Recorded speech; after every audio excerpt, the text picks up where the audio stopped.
तर चिपळूण नगराध्यक्षपदाच्या निवडणुकीमध्ये पराभूत झालेले सुधीर शिंदे यांनी आपल्या दुकानाच्या बाहेर कृपया कोणी देणगी मागायला येऊ नये असे फलक लावले। त्यांच्या या फलकाची चर्चा चिपळूणच्या राजकारणामध्ये सुरू झाली आहे। सुधीर शिंदे हे चिपळूण शहराच्या नगराध्यक्षपदाच्या निवडणुकीत उभे होते। अनेक वर्ष सामाजिक सेवेमध्ये राहून देखील चिपळूणच्या मतदारांनी सुधीर शिंदे यांच्या पदरात 1050 पेक्षा कमी मतदान केल्यामुळे सुधीर शिंदेंनी आपली नाराजी अशा प्रकारे व्यक्त केली आहे।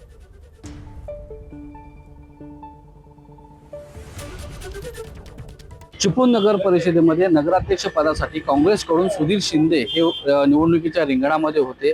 मात्र त्यांना 1000 मतांचाच टप्पा केवळ पार करता आलेला आहे। जवळपास 1048 मतांच्या दरम्याने त्यांना मतं पडल्याने त्यांचा या निवडणुकीमध्ये पराभव झाला आणि या पराभवातून नाराज असलेल्या सुधीर शिंदे यांनी आपल्या भाजीच्या मंडईच्या बाहेर अशा पद्धतीचा बॅनर लावलेला आहे।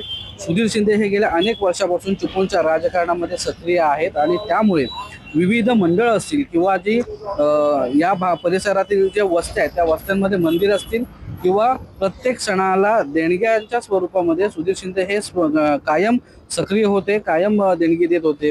मात्र नगराध्यक्ष पदासाठी काँग्रेस पक्षाकडून उभे असलेल्या सुधीर शिंदे यांना केवळ 1048 एवढीच मतं पडली आणि त्यामुळे नाराज झालेल्या सुधीर शिंदे यांनी सामाजिक सेवा जे करत होते ती सेवा कुठेतरी थांबवण्याचा निर्णय घेतलेला आहे। मतदानाच्या माध्यमातून लोकांनी मला नाकारलं याचं कुठेतरी त्यांना नाराजी आहे आणि त्याच्यामुळेच आपल्या ह्या भाजी मंडईच्या बाहेर सुधीर शिंदे यांनी स्पष्टपणे लोकांना एक मेसेज दिलेला आहे की कुठल्याही पद्धतीच्या देणगीसाठी ते आता उपलब्ध नसणार आहेत। कुठल्याही पद्धतीची देणगी देऊन लोक आपल्याला मतदान करणार नाहीत अशी त्यांची भावना आहे। लोक पैशाला महत्त्व देतात, कामाला महत्त्व देत नाहीत असं म्हणत त्यांनी ह्या अशा पद्धतीचा जो बॅनर आहे तो आपल्या दुकानाच्या बाहेर लावलेला आहे। स्वप्नील घाग, एबीपी माझा, चिपळूण, रत्नागिरी। एबीपी माझा, उघडा डोळे बघा नीट।